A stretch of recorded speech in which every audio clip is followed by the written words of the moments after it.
آپ کو بتا رہے ہیں کہ مشرق وسطیٰ کی صورتحال ایک بار پھر سے کشیدہ ہوتی نظر آ رہی ہے۔ امریکی فوج کے ایران کے مختلف شہروں پر نئے حملے، ایران کے 80 سے زائد اہداف کو نشانہ بنایا گیا ہے اور ایران کے خلاف طاقتور حملوں کا سلسلہ شروع کر دیا گیا ہے۔ آپ کو بتا دیں کہ حملے 3 تجارتی جہازوں پر ایرانی حملوں کے جواب میں کیے گئے ہیں۔ سینٹ کام کی جانب سے یہ سٹیٹمنٹ سامنے آیا جبکہ ایرانی جارحیت غیر ضروری اور جنگ بندی کی خلاف ورزی تھی۔ امریکہ کی جانب سے یہ کہا گیا ہے۔ آپ کو بتا رہے ہیں کہ مشرق وسطیٰ کی صورتحال ایک بار پھر سے کشیدہ ہوتی نظر آ رہی ہے۔ امریکی فوج کے ایران کے مختلف شہروں پر نئے حملے، ایران کے 80 سے زائد اہداف کو نشانہ بنایا گیا ہے اور ایران کے خلاف طاقتور حملوں کا سلسلہ شروع کر دیا گیا ہے۔ آپ کو بتا دیں کہ حملے 3 تجارتی جہازوں پر ایرانی حملوں کے جواب میں کیے گئے ہیں۔ سینٹ کام کی جانب سے یہ سٹیٹمنٹ سامنے آیا جبکہ ایرانی جارحیت غیر ضروری اور جنگ بندی کی خلاف ورزی تھی۔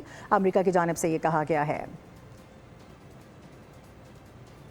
آپ کو بتا رہے ہیں کہ مشرق وسطیٰ کی صورتحال ایک بار پھر سے کشیدہ ہوتی نظر آ رہی ہے۔ امریکی فوج کے ایران کے مختلف شہروں پر نئے حملے، ایران کے 80 سے زائد اہداف کو نشانہ بنایا گیا ہے اور ایران کے خلاف طاقتور حملوں کا سلسلہ شروع کر دیا گیا ہے۔ آپ کو بتا دیں کہ حملے 3 تجارتی جہازوں پر ایرانی حملوں کے جواب میں کیے گئے ہیں۔ سینٹ کام کی جانب سے یہ سٹیٹمنٹ سامنے آیا جبکہ ایرانی جارحیت غیر ضروری اور جنگ بندی کی خلاف ورزی تھی۔